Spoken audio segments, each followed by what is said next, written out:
Syria की ईंट से ईंट बजा दी, इराक के मैदानों को कब्रिस्तानों में बदल दिया गया, यमन की पूरे घर तहस नहस हैं, गज्जा की उस सरजमीन पर छोटे छोटे से बच्चों के टुकड़े उड़ा दिए जाते हैं। फिर भी मौलाना स्टेज पर बैठ कर कह रहा हो मेरा दीन गालिब आएगा। लोगों कान खोलकर सुन लो, इससे बुरे हालात भी हो जाए तब भी मैं कहूंगा मेरा दीन गालिब आएगा। इसलिए नहीं कि ये मेरे पेट की बात है बल्कि कायनात के खालिक की बात है। सुभान अल्लाह, सुभान अल्लाह। रब्बे जुल जलाल ने फरमाया और ये होकर रहेगा, दीन गालिब आएगा। इन हालात में लोग ये कहते हैं जब हर तरफ से हम ही मारे जा रहे हैं, हमारी ही टुकड़े हो रहे हैं, सारे जुल्मों का निशाना हम ही है, पूरी दुनिया ने हमको टारगेट नंबर 1 पर रखा हुआ है। इस दौर में आप ऐसी बातें कैसे कर सकते हैं? मेरे अजीजों, आपको मैं इसी डर से निकालना चाहता हूं, इसी खौफ से निकालना चाहता हूं। आपको पता है हम नए अंदाज के ये सारे हालात देखने वाली कौम से ताल्लुक नहीं रखते, हम तो उस कौम से ताल्लुक रखते हैं जहां 14 सदियों से हमारे बड़ों ने हमें करबला की दास्तानें सुनाई। क्या बात है, क्या बात है। हर जमाने में उलमा ने, हमारे माँ बाप ने करबला हमें सुनाया है। करबला सिर्फ मातम करने के लिए नहीं सुनाया जाता, सीना ठोक करके, सीना पीट करके रोने धोने के लिए नहीं सुनाया जाता। करबला हर साल इसीलिए सुनाया जाता है, ऐ उम्मत मुस्लिमा याद रखो, इस्लाम में कभी भी तादाद नहीं देखी जाएगी, जहां अहले हक होंगे अल्लाह की मदद होगी। करबला में अगरचे अहले बैत रसूलुल्लाह के घर के नौजवानों के टुकड़े हो गए थे, लेकिन पूरी दुनिया जानती है जीत उन्हीं की थी, जीत उन्हीं की थी। इसी तरह आज मैं कहता हूं, गज्जा को अगर जालिम जबरूती ताकतें मिलकर के तहस नहस कर डालें, उन 20 लाख मुसलमानों को मार कर खत्म करके सहरा भी बना दें, तब भी हम कहेंगे कि गज्जा के अहले हक ही जीत पाए हुए हैं, फतह उन्हीं की है। इसलिए कि ये हालात गुजर जाएंगे, फिर ऐ कुत्तों थोड़ी देर का इंतजार करो, कुछ देर की खामोशी है, फिर शोर आएगा। आज कुत्तों का वक्त है, कल हमारा दौर आएगा। सुभान अल्लाह, अल्लाहु अकबर, या रसूल अल्लाह, जिंदाबाद जिंदाबाद, वाह वाह, माशाअल्लाह, सुभान अल्लाह, सुभान अल्लाह, सुभान अल्लाह, सुभान अल्लाह। तवज्जो, मैं बात अब नामों से रिसालत के मुतालिक अर्ज करता हूं।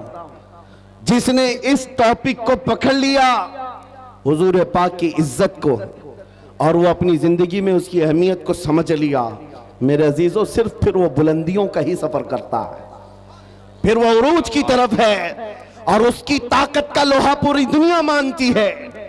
मैं चंद मिसालें आपके सामने रखूंगा। जानते हो, खुलफाए राशिदीन में सबकी अपनी फजीलतें हैं, लेकिन खलीफा दुव्वम फारूक आजम सैयदना उमर इब्न खत्ताब रदी अल्लाह ताला अन्हु के जलाल का और उनकी अजमत और हैबत का एक अलग अंदाज था। कैसर और किसरा भी थर थर कांपते थे, और वो नंगी पीठ पर पीपल के दरख्त के नीचे सोने वाला गुलाम रसूल, लेकिन पूरी दुनिया ताकत का लोहा मानती थी। वजह क्या है? वो इश्क रसूल से भरा हुआ सीना लेकर चलता था। उमर फारूक के पास सबसे बड़ी चीज क्या थी जानते हो? एक बार आपको जब अमीरुल मोमिनीन कहकर पुकारा गया, आपके आंसू निकल आए। लोगों से कहा, ऐ लोगों सुनो, मैं अपनी हैसियत बताता हूं। मेरी हैसियत क्या है? मैं खत्ताब का बेटा उमर हूं। बचपन में मुझसे 2 बकरियां नहीं संभाली जाती, मेरे बाप से मैं रोज मार खाता था। मैं बकरियों को संभाल नहीं पाता, मेरे बाप मुझे रोज मारते थे। खत्ताब का बेटा वो उमर हूं, लेकिन आज इस दौर में 36 लाख स्क्वायर किलोमीटर पर तन्हा उमर की निगरानी है। मिस्र भी, फिलिस्तीन भी, इराक भी, शाम भी, यमन भी, अरब का ये हिजाज और नज्द का इलाका पूरा एक उमर इब्न खत्ताब की निगरानी में चल रहा था। जो इस दौर के तकरीबन 36 लाख स्क्वायर किलोमीटर की बात होती है, तन्हा निगरानी चल रही है। लेकिन उस उमर इब्न खत्ताब ने यह नहीं कहा ये मैंने अपने ताकत के बलबोते तुम पर हुक्मरानी कायम की है, मैं अपने अदल के बलबोते तुम पर इस हुक्मरानी का तख्त बिछाया है। नहीं, लोगों से कहा क्या लोगों, ये जो आज मुझे हैसियत मिली है इसलिए नहीं कि खत्ताब का बेटा उमर हूं, इसलिए कि मोहम्मद अरबी का गुलाम उमर हूं। सुभान अल्लाह, सुभान अल्लाह। अपनी निस्बत जब हुजूर से मजबूत करें, दुनिया उसकी ताकत का लोहा मानती है। नामूस रिसालत की हिफाजत पर जो आए हैं मैदान में, अल्लाह करीम ने उनके बाजुओं को ताकत बख्शी है और कुफ्फार और मुशरिकीन के सीनों में उनका रौब डाल देता है। ये तारीख की सच्चाइयां बताती हैं। आपको पता है सैयदना उमर फारूक रज़ी अल्लाह तआला अन्हु का ये अजीम खिलाफत का जमाना, उनके मुतालिक जो लिखा गया आज भी मौजूद है। सैकड़ों मील दूर रहने वाले कुफ्फार और मुशरिकीन की फौजें सिर्फ उनके नाम से कांपती थीं, डरती थीं। यही मुंसुर, यही वस्फ में आप कहता हूं कि वो नामूस रिसालत की हिफाजत और इश्क रसूल से भरा हुआ सीना लेकर चलो, ये इस जमाने का नहीं हर जमाने का सबसे बड़ा हथियार है, सबसे बड़ा हथियार है। लोग आज ये कहते हैं, बाज लोग जो मेरे साथ हर जलसे में इन्वेस्टिगेशन करते भी रहते हैं, हर जगह चलते रहते हैं, कई मर्तबा हमारे इलाके में भी आए और वो बार बार हमसे ये इन्वेस्टिगेशन करते हैं, आप चाहते क्या हिंदुस्तान में, जहां जा रहे हो ये पूरे मजमे को जमा कर रहे हो और जज्बे में और इनको जोश दिलाकर खड़ा कर रहे हो, क्या चाहते हो। उनको शायद ऐसा लगता होगा कि हम कोई बहुत बड़ी ऐसी तंजीम बना रहे हैं जो बम बांध करके कहीं उड़ जाए, उन्हें शायद ऐसा लगता हो, इसीलिए बार बार इस चीज की तलाश में सरगर्दा है। मैं खुल करके बयान करता हूं मेरे अजीजों, खुल करके। अभी हम अपने मुंबई में एक मरकज बना रहे थे तो साहब वहां तक पहुंची बातें, कुछ लोग कहने लगे ये कुछ सुरंग बना रहे हैं जिसमें जिहाद सिखाने वाले हैं। छोटा सा एक नामूस रिसालत के तहफ़्फ़ुज़ की खातिर एक मरकज बनाने की बात की तो ऐसी बातें फैलाए। याद रखो हम सुरंग में नहीं सिखाते, खुले मैदान में सिखाएंगे। और वो भी कोई ऐसी वैसी तरबियत नहीं जिसकी मैं बात कर रहा हूं। हमारा मिशन क्या है मियां, मैं तो अपने नौजवानों से कहता हूं चाकू छुरी तलवार बंदूक बारूद तो दूर है, तुम ब्लेड लेकर के भी मत चलो, इसलिए कि प्लास्टिक का ब्लेड भी तुम्हारे हाथ में होगा तो कल फ्रंट पेज पे तुम्हारा नाम आतंकवादियों के साथ। ये तो आज का मिजाज है। मैं जिस मिशन की बात कर रहा हूं वो बात इतनी है, छोड़ो ये सारे हथियार, वो हथियार क्यों नहीं अपनाते जो गरीब नवाज हिंदुस्तान आए थे तो लेकर के आए थे। वो सबसे बड़ा हथियार इश्क मुस्तफा की दौलत, हुजूर पाक सल्लल्लाहु तआला अलैहि वसल्लम की मोहब्बत कामिला। मैं जानता हूं जब अपना नौजवान इस दौलत से भरपूर और सरशार हो जाए तो इसका चलना फिरना देखकर ही कई कीड़ों को मौत आ जाए, यूं ही मौत आ जाए। आपको कुछ करने की जरूरत नहीं, तन्हा आप हुजूर पाक के इश्क में चलते फिरते एक शक्ल तो बन जाओ, कम से कम इसकी बुनियाद तो रखो कि दुनिया तुम्हें पहचानने के लिए तुम्हारा नाम ना पूछे। कभी कंफ्यूजन इतना बढ़ जाता है कि तुम्हारे नाम से नहीं पता चलता तुम कौन से दीन के हो, तो दुनिया फिर तुम्हारे बाप का नाम पूछती है। बाप के नाम पर भी कंफ्यूजन आ जाता है तो दादा का नाम पूछती है, पता नहीं चल रहा कौन से धर्म से ताल्लुक रखता है, इसका नाम राजा है, बाप का नाम बबलू है, दादा का नाम टीनू मीनू है, कहीं से कुछ समझ में नहीं आता। मेरे अजीजों, ऐसी नौबत क्यों आए?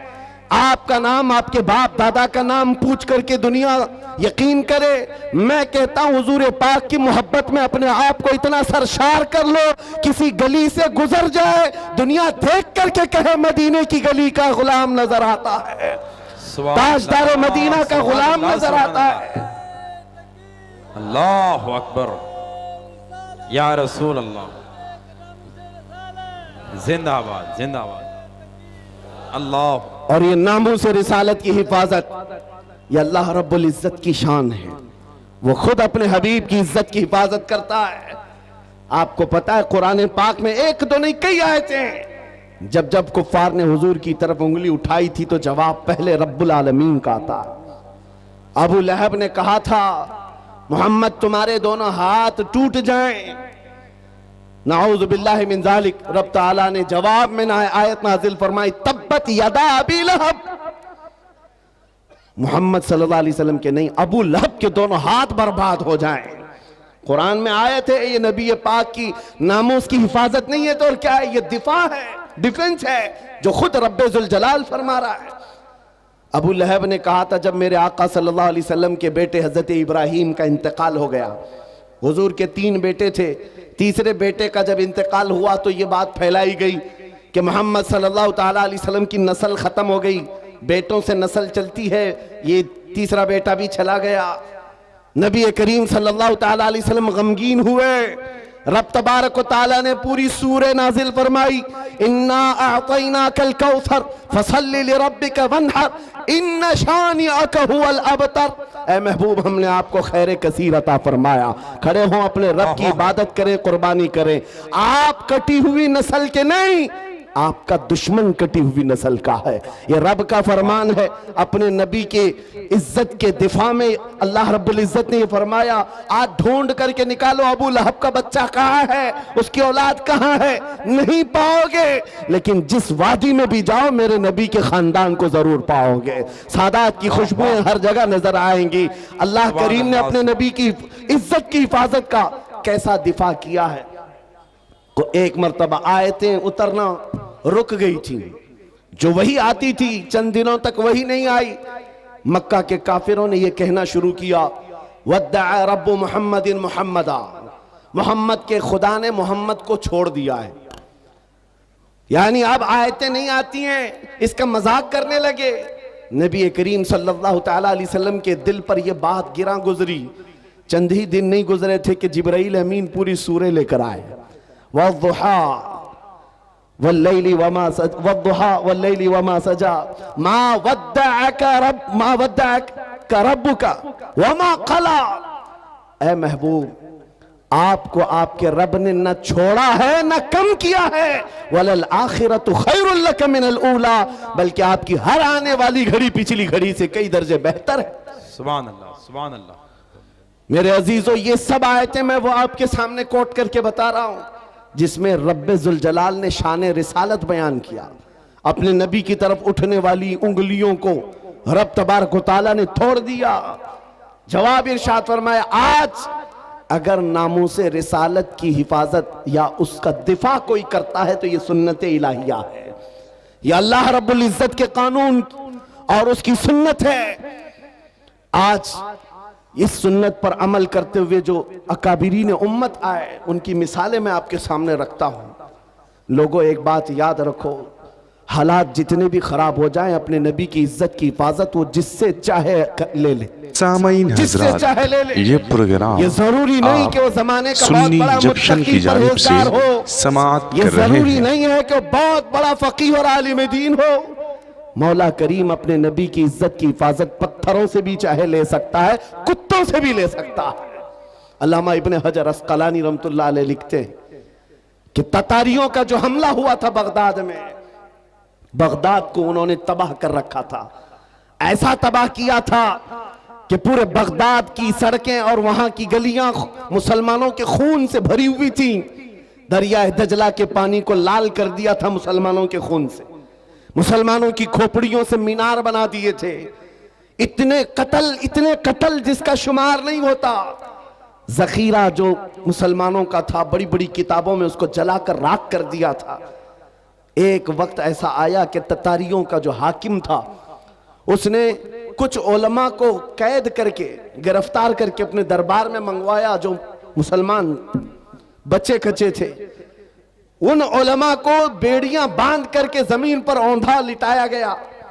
आप पूछते हैं ना इन हालात में हमें क्या करना चाहिए।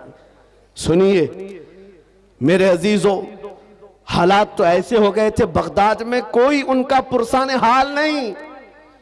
आज लोग ये भी कह रहे हैं कि गज्जा के मुसलमानों का कोई पुरसाने हाल नहीं। क्या होगा, क्या होगा? तवज्जो, उन उलमा को कैद करके बेड़ियां बांध करके जंजीरों में बादशाह अपने दरबार में औंधा लिटाया है। और इतने ही पर बस नहीं, एक जर खरीद ईसाई पादरी दरबार में लाया गया है। उसको नजराना सिर्फ इस बात का दिया जा रहा है कि वो रसूलुल्लाह की शान में गालियां दे, हुजूर की शान में गालियां दे, इन मुसलमानों के दिलों को जलाए। हर जमाने में दुनिया ये जानती है मुसलमान कत्ल से उतना डरता नहीं है जितना रसूल पाक की इज्जत पर कोई उंगली उठाता है तो उसे तकलीफ होती है। और है ये हकीकत है, हमारे बहुत सारे जुल्म और सितम हम बर्दाश्त कर लेते हैं, लेकिन नबी पाक की शान में अदना तौहीन बर्दाश्त नहीं होती। उस जालिम ने एक ईसाई पादरी को दरबार में बुलाया और कहा इनके नबी की शान में गालियां देते रहो, तुम पर पैसे लुटाए जाएंगे। और वो गालियां देने लगा। कौन है वहां पर जो हिफाजत करे मेरे नबी के नाम की इज्जत? कौन है, कौन हिफाजत करेगा? जो उलमा थे वो तो जंजीरों पे कैद हैं। कौन है? अल्लाह करीम जब चाहे जैसे चाहे हिफाजत करता है। दरबार में बादशाह का एक कुत्ता था जो सोने की जंजीर से कोटे पर बंधा रहता था, एक खूटे पर बंधा रहता था। जैसे ही वो पादरी गालियां देने लगा, वहीं से कुत्ता भौंकने लगा, जोर जोर से भौंकने लगा। दरबारियों ने कहा कि तेरा बयान शायद कुत्ते को अच्छा नहीं लग रहा है, इसलिए कुत्ता भौंक रहा है। ईसाई पादरी ने कहा वो तो जानवर है, मेरा बयान क्या समझेगा। दूसरी बार गालियां देने लगा, कुत्ता फिर भौंकने लगा। फिर लोगों ने कहा तेरे बयान पर ही कुत्ता भौंक रहा है। उस ईसाई पादरी ने कहा मेरे बयान पर नहीं भौंक सकता, उसे क्या खबर है। तीसरी बार जब नबी पाक की शान में हर्जा सराई शुरू किया, उस कुत्ते ने जंजीर तोड़ दिया और उछल करके ऐसे दरबार में आया, उस ईसाई पादरी के सीने पर चढ़कर उसे दम सदन में चाक करके दो टुकड़ों में बदल दिया। उस कुत्ते की हैबत ऐसी तारी थी, पूरे दरबार में सिपाही से लेकर बादशाह तक हर आदमी खड़ा रह गया और कुत्ते को देखने की भी ताब नहीं थी। ऐसा लगता था कोई शेर बबर आया हुआ है। उस कुत्ते की हैबत से लोग डरे हुए थे।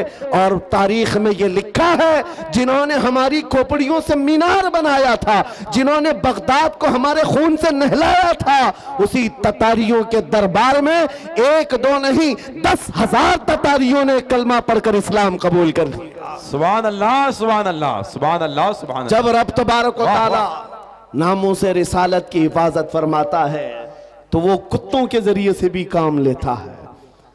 ये बात याद रखो। और दुनिया को भी मैं ये बताता हूं, हमें कैद कर देने से या हमें फांसी दे देने से इस्लाम का खात्मा नहीं होगा। कुछ लोग ये समझते होंगे, आपको पता है तारीख में जब मुरादाबाद में किफायत अली काफी रहमतुल्लाह ताला अलैह को फांसी पर चढ़ाया गया था, अंग्रेज 8 दिन तक जश्न मना रहे थे। एक ऐसे मौलवी को हमने फांसी पर चढ़ाया है जिसकी जुबान चलती थी तो हजारों लोग उसे सुनते थे और पूरे लोगों में उसका एक रौब था। हमने उस मौलवी को खत्म कर दिया। मुसलमानों में एक खौफ पैदा हो जाएगा, डर पैदा हो जाएगा। अंग्रेज 8 दिन जश्न मनाए होंगे लेकिन उन्हें खुदाई कानून मालूम नहीं। मुरादाबाद में फांसी पर चढ़ा रहे एक आशिक रसूल को और परवरदिगार आलम उसी मुरादाबाद के पड़ोस शहर बरेली में इमाम अहमद रजा को पैदा कर रहा है। वो ऐसा आशिक रसूल पैदा किया, जब वो जवान हुआ तो सिर्फ कलम से नहीं, सिर्फ जुबान से नहीं, बल्कि पूरी तहरीक छेड़ दी। और आज हालत ये है, अंग्रेज एक आशिक रसूल को फांसी पर चढ़ाकर ये समझते थे कि इश्क रसूल का खात्मा हो गया। नहीं, मुमकिन नहीं है। बरेली की जुबान फिर चली है तो ऐसे चली, खित्ता खित्ता आज बोलता है, डाल दी कल्ब में अज़मत मुस्तफा सय्यदी आला हज़रत पे लाखों सलाम। अज़ीज़ान गिरामी वक़ार, आज इन हालात को देखकर जो सरासीमगी है नौजवानों में, मैं 2 चीजें अर्ज करता हूं। सरकार सय्यदी हुजूर हाफिज मिल्लत रहमतुल्लाह ताला अलैह का फरमान मेरे वालिद गिरामी से मैं नकल करके आपके सामने रखता हूं, जो वो अपने शागिर्दों के दरमियान कहा करते थे, 2 चीजें अपनी जिंदगी में लाजिम रखो। किसी जालिम से डरना मत, किसी मजलूम पर अपना जबर या अपनी ताकत का इस्तेमाल नहीं करना, किसी कमजोर पर ताकत का इस्तेमाल नहीं और किसी जालिम से डरना नहीं। ये 2 चीजें लेकर के चलो तुम्हारा कुछ नहीं होगा। कलमा तैयबा पढ़ा है और मेरे नबी की उम्मत में हो, मौत तो यूं भी किसी बिस्तर पर आनी ही है, और जब मौत आना ही है तो मेरे नबी की सुन्नतों पर आ जाए, हुजूर की मोहब्बत में आ जाए, क्या फर्क पड़ता है। अजीजा ने गिरामी वकार, इस जुमले को लेकर चले, खासकर आपके इस सूबे में, यहां लोगों को बिल्डोजर से डराया जाता है। मुसलमानों, एक छोटी मशीन से डरने वाली कौम तो नहीं हो, गैर कानूनी चीजों से बच जाओ। बिल्डोजर क्या, कई इससे बड़ी मशीनें भी आए, तुम्हें हिलाना नहीं चाहिए। हाँ, ज्यादा से ज्यादा गैर कानूनी या फिर किसी तरह से अपने हवस के लिए मकानों को या दीवारों को गिराया जा सकता है, लेकिन मजबूत इश्क रसूल हो, इससे बड़ी ताकतें भी तुम्हारे सीने से इश्क रसूल नहीं छीन सकती। वाह वाह वाह, नहीं छीन सकती। बेशक बेशक। बस उस दौलत को बनाओ, उस दौलत को बनाओ जो छीनी नहीं जा सकती, जिसको आला हज़रत इमाम अहले सुन्नत फाजिल बरेलवी फरमाते हैं, ऐ इश्क तेरे सदके जलने से छुटे सस्ते। वाह, ऐ इश्क तेरे सदके जलने से छुटे सस्ते, जो आग बुझा देगी वो आग लगाई है, वो आग लगाई है। वाह वाह। बस उस इश्क की बात मैं करता हूं। वो अगर तुम्हारे पास है तो ये छोटी मोटी मशीनें क्या तुम्हारा बिगाड़ेंगी। घर तोड़ सकते हैं, या तुम्हारी जायदादें ले सकते हैं, या तुम्हें जेलों की सलाखों पर बंद कर सकते हैं। इतना अगर होता है तो आपको यह आदत डाल लेनी चाहिए, मुजफ्फर को मुक़य्यद न समझ ऐसे याद, मेरी असीरी भी सुन्नत आबाई है। वाह वाह। अगर कैद हो भी जाए तो इतनी बात याद रखो, हमारी असीरी भी सुन्नत आबाई है। अजीजा ने गिरामी औकात, नामों से रिसालत की हिफाजत पर जिन्होंने पहरा दिया है, उनकी चंद मिसालें मैं अर्ज कर रहा था। वो सहाबा इकराम रिज़वानुल्लाहि ताला अलैहिम अजमाइन, जिनकी हैबत का आलम यह था कि वो तन्हा जाते लेकिन दुनिया को खौफजदा करते थे। किस बात पर? अरे पैबंद लगे कपड़े पहनकर जा रहे हैं, पैरों में चप्पल नहीं है, हाथों में ऐसी तलवारें जिससे सब्जियां नहीं कटती, लेकिन उसके बावजूद हजारों की फौज में उनका रौब था। सैयदना खालिद बिन वलीद सैफुल्लाहिल मसलूल 125 जंगें अपनी जिंदगी में लड़ी, एक जंग में भी शिकस्त नहीं हासिल किया, शिकस्त नहीं हुई। उनकी एक तलवार का वजन 35 किलो का था और ढाल 40 किलो की, ये लेकर लड़ते थे और जिस मैदान में उतरते थे सफों की सफे दरहम बरहम। कौन नहीं जानता आज दुनिया में खालिद बिन वलीद का नाम, जिसको अल्लाह के रसूल ने सैफुल्लाहिल मसलूल कहा। लेकिन जानते हो, इतनी महारत ताम्मा, जंगी मैदान का एक ऐसा बतले जलील जो कभी शिकस्त का मुंह नहीं देखा, एक भरी जंग के दौरान अमामा गिर गया था। कुफार सामने हैं और तलवारें सोते हुए हैं, गर्दन पर तलवार आ सकती है। खालिद बिन वलीद तलवारों की परवाह नहीं कर रहे, उस अमामा को उठाने जा रहे हैं, अपनी पगड़ी उठाने जा रहे हैं। और दोनों काफिर वहां जो आपकी गर्दन के पास थे वो देखकर हैरत में रह गए। ऐसा सिपहसालार जो हर जंग को फतह कर लेता है, आज अपनी गर्दन बचाने की बजाय अपनी पगड़ी बचाने चल पड़ा। ये तो जंग के हुनर नहीं होते, एक छोटा सिपाही भी ऐसी गलती नहीं करता। खालिद बिन वलीद बड़े इत्मीनान के साथ अपनी पगड़ी उठा ले और अपने सर पर रख लिया। और उन काफिरों ने पूछा, हम तो तुम्हें बहुत बड़ा माहिर सिपहसालार समझते, लेकिन तुमने आज ऐसी गलती की है जो एक छोटा सिपाही भी नहीं करता। हम अपनी तलवारें, नंगी तलवारें तुम्हारी गर्दन तक ला चुके थे और तुम उस पगड़ी के पीछे भाग रहे थे, अभी गर्दन अलग कर देते हम। खालिद बिन वलीद ने कहा, फिर अलग किया क्यों नहीं, फिर इंतजार क्यों कर रहे थे, अलग किया क्यों नहीं? आपने फरमाया, तुम क्या समझते हो, खालिद बिन वलीद अपने बाजू की ताकत से ये जीतता है, अपनी कुव्वत के बलबूते जंगों में फतह हासिल करता है? ये बात नहीं।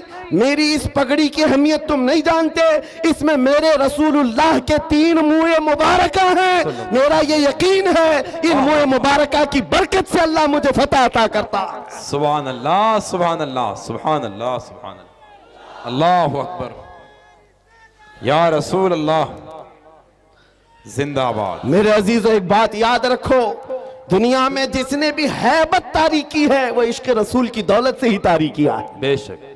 वो खालिद बिन वलीद रज़ी अल्लाह ताला, नबी करीम सल्लल्लाहु ताला अलैहि वसल्लम से कमाल दर्जे की मोहब्बत, हुजूर के आज़ाए मुबारका बाल मुबारक से इस कदर वालिहाना अकीदत, जिसकी वजह से उनका यकीन था कि मुझे जंगों में फतह मिलती है और कुफार के दिलों में हैबत तारी होती है।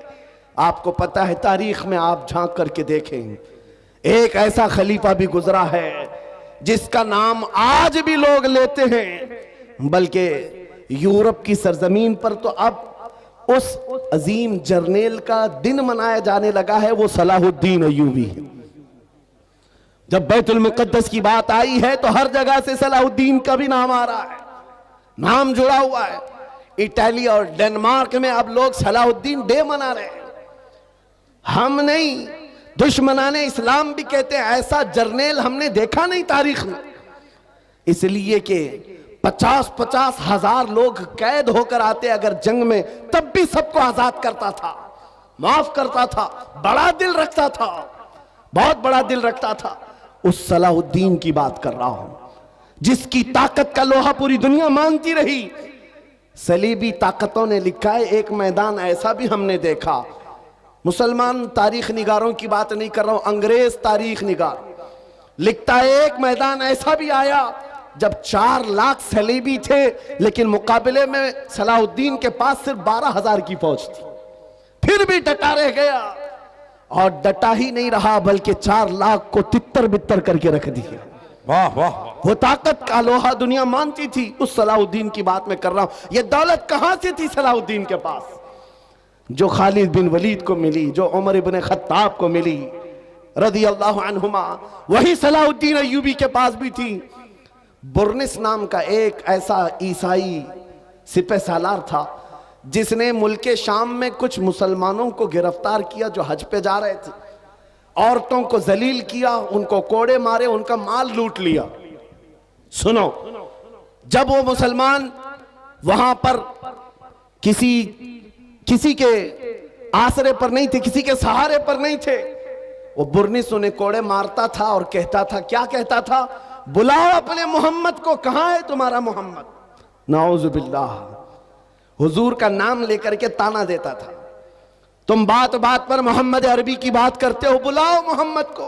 आज मैं तुमको कैद किया हूं, आज मैं मार रहा हूं, कोई तुमको बचा नहीं रहा है। ऐसे जब हालात आ जाएं तो मेरे अजीजों ये मत समझना कि अल्लाह के रसूल की मदद नहीं आती, आती है, इम्तिहानों से गुजारा जाता है। ये वक्त गुजर गया और उन गिरफ्तार मुसलमानों में से कोई एक आकर सलाहुद्दीन के पास ये बात अर्ज किया। बुर्निस नाम का एक ऐसा जर्नेल है ईसाइयों का जिसने मुसलमानों की एक जमात को गिरफ्तार किया और कोड़े मारता था, माल लूटता था और कहता था, बुलाओ मोहम्मद को, कहां है। ये उस जमाने की बात है जब सलाहुद्दीन बहुत बीमार थे, बिस्तर पर लग चुके थे, बीमार थे। सलाहुद्दीन को जैसे ही ये बात पता चली, गरज कर कहने लगे, मैं अपनी पूरी ताकत और कुव्वत जमा करूंगा और उसके बाद उस बुर्निस के पीछा करूंगा। 2-2.5 साल गुजर गए, 2.5 साल गुजर गए, बीमार भी थे और इसी बीमारी में अपने लश्कर भेजते रहे। वो वक्त आ ही गया, बकरे की अम्मा कब तक खैर मनाएगी, एक दिन बकरीद तो आएगी। उस बुर्निस को सलाहुद्दीन की फौज ने गिरफ्तार किया और वो गिरफ्तार होकर जब कैदी बनकर सलाहुद्दीन के पास लाया गया, सलाहुद्दीन अय्यूबी की आंखें शोले बरसा रही थी। अपनी हाथ में तलवार लेकर के आए और पूछा, क्या कहता है बता बुर्निस। बुर्निस कहा, मैं तुम्हारे बारे में जानता हूं, तुम हजारों कैदियों को यूं ही आजाद करते हो। जब जब तुम्हारे पास कैदी आते हैं उनको तुम फिदिया लेकर या छोटी सी बात पर आजाद करते हो। आज भी मैं वही उम्मीद रखता हूं सलाहुद्दीन मुझे आजाद करेगा। सलाहुद्दीन अय्यूबी ने कहा, हरगिज नहीं, तेरा ख्याल बातिल है, तेरा गुमान गलत है। सलाहुद्दीन आजाद तो जरूर करता है, लेकिन उसको नहीं जो नामे मुस्तफा पर उंगली उठाता है, जो मेरे नबी को ललकारता है। आज से 2.5 साल पहले तूने मुसलमानों को गिरफ्तार करके कहा था, बुलाओ मोहम्मद को, कहां है। ये देख, मोहम्मद अरबी ने तलवार देकर मुझे भेजा है तेरी गर्दन लेने के लिए। वाह वाह, कौन है तो तुझे बचाएगा। या रसूल अल्लाह। वाह मेरे अजीजों, सलाहुद्दीन अय्यूबी ने तारीख में की सच्चाइयों में ये वाकया ऐसा रकम किया कि आज हमको ये समझ करके चलना चाहिए, हमारे हर मसले में समझौता किया जा सकता है, हुजूर की इज्जत के मामले में कोई समझौता नहीं किया जा सकता। जो जान मांगो तो जान दे दे, जो माल मांगो तो माल दे दे, मगर ये हमसे कभी ना होगा नबी का जाहो जलाल दे दे। हाय हाय, क्या बात है, ये नहीं होगा। और दुनिया आज यही समझती है। इनके लिए मैं एक बात कहूंगा, सलाहुद्दीन अय्यूबी ने जिस बुर्निस को इस रुए जमीन से निकाल करके जमीन को पाक किया था, वो हालात आएंगे मेरे अजीजों। फिर अल्लाह करीम किसी मुहाफिज बैतुल मुक़द्दस को भेजेगा।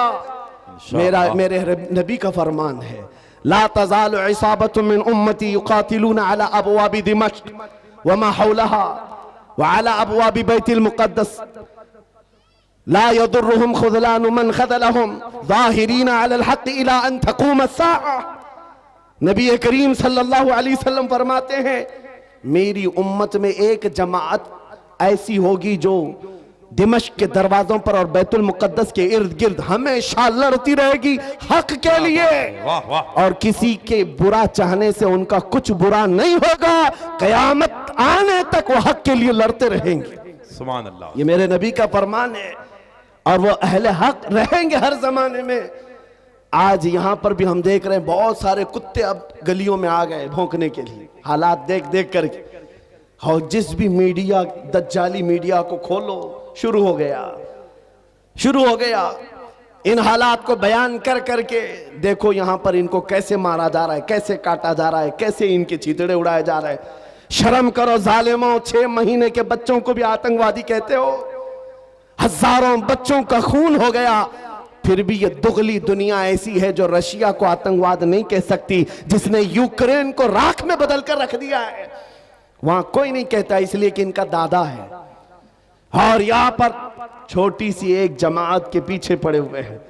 मैं आपसे एक बात कहना चाहूंगा, वो वक्त आएगा मेरे अजीजों, ये हालात जो आज पैदा हो रहे हैं, कुरान में रब तबारक व तआला फरमाता है, हम हसिबतुम अन तदखुलुल जन्नह वलम्मा यातिकुम मसलुल लज़ीना खलौ मिन क़ब्लिकुम मस्सतहुमुल बअसाउ वद्दर्राउ वज़ुलज़िलू हत्ता यक़ूल अर्रसूलु वल्लज़ीना आमनू मअहु मता नस्रुल्लाह अला इन्न नस्रल्लाहि क़रीब। रब फरमाता है, लोग क्या ये समझते हैं ये यूं ही जन्नत में दाखिल हो जाएंगे, ये ऐसे ही जन्नत में चले जाएंगे और इनको वैसे नहीं आजमाया जाएगा जैसे पिछलों को आजमाया गया था कि उनको सख्त तकलीफें आई। पिछले दौर के उन जियालों को आजमाया गया, सख्त तकलीफें आई, उनको हिला दिया गया था। वो जुल्जिलू, यहां तक के रसूल ने भी और उनके साथ वाले ईमान वालों ने कहा, अल्लाह की मदद कब आएगी? मौला फरमाता, आगाह हो जाओ, अल्लाह की मदद बहुत करीब है, अल्लाह की मदद बहुत करीब है। ये हालात आ जाने के बाद भौंकने वाले भौंकते रहेंगे, लेकिन तुम्हारे दिलों में नर्वसपन ना आए, डर और नाउमीदी ना आए। वो अल्लाह जो अबाबीलों को भेजा, वो रब्बे जुल जलाल जो बद्र में अपने नबी के चाहने वालों को 5000 फरिश्तों से मदद किया, वो रब्बे जुल जलाल जिसने यूनुस अलैहिस्सलाम को मछली के पेट से जिंदा बाहर निकाला, वो रब्बे जुल जलाल जिसने तपती हुई आग से इब्राहिम अलैहिस्सलाम को सलामत निकाला, वो रब्बे जुल जलाल जो तेज और तर्रार छुरी के नीचे इस्माइल अलैहिस्सलाम के गले की हिफाजत की, वो कल भी था, आज भी है और हमेशा रहेगा। वो हय्यो कय्यूम है, उसकी जात पर तवक्कुल रखो, यकीन रखो, मदद आएगी। न घबराओ मुसलमानों, अभी खुदा की शान बाकी है, अभी इस्लाम जिंदा है, कुरान बाकी है। ये जालिम काफिर क्या समझते हैं जो रोज हमसे उलझते हैं? ये जालिम काफिर क्या समझते हैं जो रोज हमसे उलझते हैं? अरे अभी करबला का आखिरी मैदान बाकी है। वाह वाह वाह वाह। सामईन हज़रात, ये प्रोग्राम आप सुन्नी जंक्शन की जानिब से समाअत कर रहे हैं। या अली, वाह। मेरे अजीजों, नामों से रिसालत की हिफाजत करना हो तो डर और खौफ सीने से निकाल दो। मौत तो किसी जगह आनी है। इश्क गर जुर्म हो तो फांसी की सजा दी जाए। आशिक रसूल कहता है, इश्क गर जुर्म है तो फांसी की सजा दी जाए। दरे महबूब पे लेकिन ये सजा दी जाए। क्या बात है, क्या बात है। हमारी तमन्नाएं यही हैं। हुजूर से मोहब्बत करना अगर जुर्म है तो ये जुर्म बार बार करेंगे। हुजूर पाक सल्लल्लाहु अलैहि वसल्लम की सुन्नतों पर चलना। आपसे मैं एक सवाल करता हूं, नामूसे रिसालत की हिफाजत कैसे करेंगे? ये जुबान से, इन नारों से, इन मजमों से? आपसे मैं पूछता हूं, अगर दुनिया तुम्हें रसूलुल्लाह का गुलाम कहकर पुकारे तो तुम्हें कोई एतराज है? आपको बुरा लगेगा? नहीं। बल्कि मैं तो समझता हूं अगर हमारा इंट्रोडक्शन इस बात से हो जाए, ये तो जिंदगी की मेराज है। वाह वाह वाह वाह। सगे तैबा सब कह के मुख पुकारे बेदम, यही रखियो मेरी पहचान मदीने वाले। सुभान अल्लाह। बेदम वारिसी तो कहते हैं, ऐ अल्लाह के नबी, दुनिया मुझे तैबा का कुत्ता कहकर पुकारे, बस मेरी इतनी पहचान बना दो, मेरी इतनी पहचान बना दो। आज उस मुजद्दिद आजम का जिक्र जो हर मजमे में होता है, जिसको अल्लाह ने 55 से ज्यादा उलूम व फनून पर महारत ताम्मा दी थी, वो बरेली का इमाम जिसने 1000 से ज्यादा किताबें लिखी, फतावा रज़विया और कंजुल ईमान जैसे ऐसे जखीरे दिए हैं सुन्नियत को, जिसके इल्म का कोहे हिमालय इतना ऊंचा कि देखते हुए लोगों की टोपियां गिर जाएं। लेकिन उस बरेली के इमाम ने जब अपना इंट्रोडक्शन कराया था, अपना तारुफ कराया था, तो ये नहीं कहा था मैं नकी अली खां का बेटा हूं, मैं रजा अली खां का पोता हूं, मैं बरेली का बड़ा जमींदार हूं, मैं बड़ा आलिम फकीह हूं, मैं बहुत बड़ा मुफक्किर इस्लाम हूं। नहीं, अपना तारुफ कराया तो यूं कराया, उस गली का गधा हूं मैं जिसमें मांगते ताजदार फिरते हैं। सुभान अल्लाह, सुभान अल्लाह, सुभान अल्लाह, सुभान अल्लाह, सुभान अल्लाह, सुभान अल्लाह, या रसूल अल्लाह। वाह भाई, जिंदाबाद जिंदाबाद जिंदाबाद जिंदाबाद। आपसे मैं यही बात तो पूछ रहा हूं, इतनी बड़ी अबकरी शख्सियतें नबी पाक की गुलामी पर फख्र करती हैं। ऐ नौजवानों, क्या तुम्हें कोई आपत्ति है, कोई एतराज है अगर दुनिया तुम्हें नबी का गुलाम कहे? नहीं एतराज है तो पूरे के पूरे गुलाम बनते क्यों नहीं? फिर क्यों नहीं बनते? तुम्हें दाढ़ियां रखने में शर्म आती है और फिर कहते हो गुलाम कहे तो बुरा नहीं लगता। तुम्हें टोपियों से शर्म आती है, बार बार इन दाढ़ियों को निकाल कर फेंकते हो सेकुलर बनने की चक्कर में, कॉमन आदमी बनने के चक्कर में, कि दुनिया कभी हमको मुल्ला मौलवी ना कहे और आतंकवादी ना कहे। याद रखो मेरे अजीजों, चंद दिनों पहले एक ऑटो ड्राइवर हमारे पास आए, उन्होंने पूछा था, हजरत इस जमाने में भी दाढ़ी रखना वाजिब है? इस जमाने में भी हालात बहुत खराब हो चुके हैं, कुछ मसलहत के साथ कुछ नहीं किया जा सकता। मैंने कहा इस जमाने में ये वाजिब और बढ़ गया है, ये वाजिब बढ़ गया है, इसलिए कि जिसे तलवार नहीं चुभती उसे दाढ़ी चुभती है आज। लेकिन हम चुबाने के लिए नहीं रखते। मैंने उनसे कहा, साहब आपको तकलीफ किस बात की है? उस दुनिया में जी रहे हो जहां लोगों को चोटी रखने में शर्म नहीं आती, तुम्हें दाढ़ी रखने में क्यों शर्म आए? लोगों को बालियां पहनने में, चूड़ियां पहनने में शर्म नहीं आती मर्दों को, और तुम्हें नबी पाक की सुन्नतों पर क्यों शर्म आए? क्यों गुलामी पर एतराज है तुम्हें? जब नहीं है तो खुलकर मैदान में आओ और दुनिया को बताओ मेरे नबी से मेरा रिश्ता कल भी था और आज भी है, अपना सब कुछ गुंबद खजरा कल भी था और आज भी है। वाह तो खुल करके गुलामी करो, खुल करके गुलामी करो, छुपा छुपा कर ये नहीं। आपसे पूछता हूं, तुम्हारा दीन सच्चा है या नहीं? यकीन के साथ कह रहे हो? तुम्हारा खुदा सच्चा है, तुम्हारा नबी सच्चा है, अल्लाह की किताब कुरान सच्ची है? जब तुम्हारा यकीन है खुदा भी सच्चा, रसूल भी सच्चा, दीन भी सच्चा, किताब भी सच्ची, जिसका सब सच्चा, उसे इस तरह डर कर जीना जेब नहीं देता। सर उठा कर जियो और दुनिया को बताओ मेरा ताल्लुक किसी मुजरिम कौम से नहीं, मेरा ताल्लुक उस हबीबे कायनात से है जिसका चलना फिरना देखकर चांद और सूरज भी रश्क किया करे, जो महबूबे खुदा है। मेरे अजीजों, बात सिर्फ इतनी है, हमने अपने हाथों खुद अपनी तबाही की। शायर ने बहुत पहले कहा था, दीवार क्या गिरी मेरे खस्ता मकान की, लोगों ने आने जाने का रास्ता बना लिया। क्या बात? लोगों ने आने जाने का रास्ता बना लिया। गली में देखो कोई घर गिर जाए तो लोग इधर से उधर जाने के लिए वही घर इस्तेमाल करते हैं, दीवारें गिर जाएं तो वो रास्ता बन जाती है। हमने अपनी इत्तेहाद को और अपने अखलाक को अपने हाथों तोड़ दिया। आज दुनिया हमारे साथ फुटबॉल खेल रही है, इधर से उधर, उधर से इधर। जिस दिन तुम मजबूत हो जाते तो उस इकबाल के शेर को याद करो, बहुत सच्ची बात कही थी शायर मशरिक ने, उनके जो हम गुलाम थे खल्क के पेशवा रहे, के पेशवा रहे। उनके जो हम गुलाम थे खल्क के पेशवा रहे, उनसे फिरे जहां फिरा फिर आई कमी वकार में। वाह वाह। हमारी इज्जतों में कमी आई है तो उस डोर के टूटने से या कमजोर होने से, जो डोर हमारी मदीने तक चली जाती थी। आओ ऐ नौजवानों, बेखौफ होकर मेरे मुस्तफा की सुन्नतों को आम करो। नामों से रिसालत की हिफाजत जुबान से नहीं अमल से होती है, अमल से होती है। मेरे आका ने फरमाया, मन तमस्सक बिसुन्नती इंद फसाद उम्मती फलहु अजरु मिअति शहीदिन। हुजूर ने फरमाया, ऐसा जमाना जब आ जाए कि उम्मत में फसाद हो या बुरा जमाना आ जाए, उस वक्त जब रसूलुल्लाह की सुन्नतों को खत्म किया जा रहा हो, तुम में से कोई एक जियाला मर्द उठे और हुजूर की एक सुन्नत को जिंदा करे, अल्लाह उसे 100 शहीदों का सवाब अता करता है। नामों से रिसालत की हिफाजत की जिम्मेदारी है नौजवानों तुम्हारे कंधों पर है, सिर्फ स्टेज पर बैठे हुए उलमा पर नहीं।